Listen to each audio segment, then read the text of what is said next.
Hi, my name is Mystic and Scout. Hi, my name's Seth Carr. Hey, this is Tony Hale, and you're watching Hollywire, and they're great. Hi, Gabby Conti here with the cast, some of the cast of the mysterious Benedict Society. Thank you guys so much for joining me. So, were either of you familiar with the book before you auditioned for the show? Well, I had heard of it before, and I'd heard it was a really good book, but I never actually read it until I got the audition. I read it while I was doing the audition. I didn't know about the book, but I read the book once I got the role to get in more depth of Sticky to see how I could engage more in the character and be a great version of Sticky. So yeah. I was not familiar with them, and so when they approached me, I just dove in and then read the first book. And Trent Stewart, man, he has created just this whimsical world. So I was able to kind of get into his mind. Amazing. And is Rainey different in the book than he is in the show? He's mostly the same, but there are little parts where, he can differ from the book, but you'll have to watch the show to find out.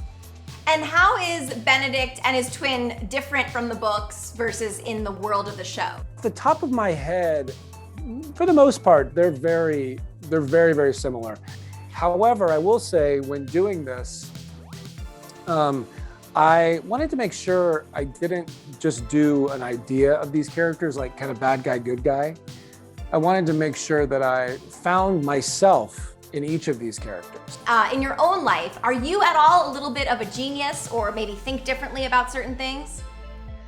I wouldn't say so. I mean, I wouldn't say I'm a genius. I wouldn't say I'm particularly smart either.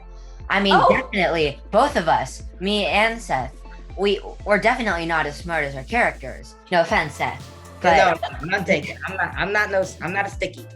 What are some ways that you connect with your character, Mystic? well, like me and Rainey, we both love reading, and we both love learning languages too. And we can both sometimes doubt our decisions, and we don't really know if what we're doing is right. Love that. And how about you, Seth? How are you at all Sticky? You must have a good memory, at least you're an actor. Yeah. My memory, I would say some of the ways I'm good with Sticky is having a good memory.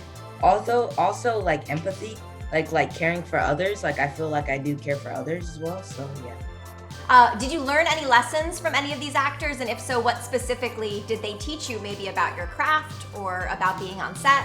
So here, it's also like a tip for new actors or something. So just when you're acting, you don't want to overact. You don't want to try to play your character too much. I mean, obviously you want to play your character because, that's your job. But you also want to be yourself. When you're talking to a group of people that are your friends in the story, you want to talk to them like they're your real friends in real life. You want to be familiar with them. Hey, how are you doing? Instead of, oh, hi, how are you? Just be familiar with them. How about you, Seth? What did the greats teach you while you were on set? What'd you take away from the experience?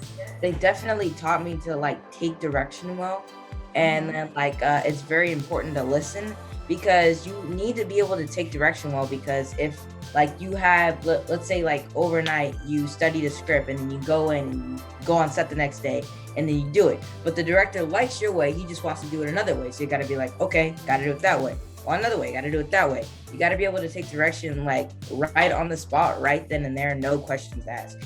Does it ever get confusing when you're playing two roles in the same show?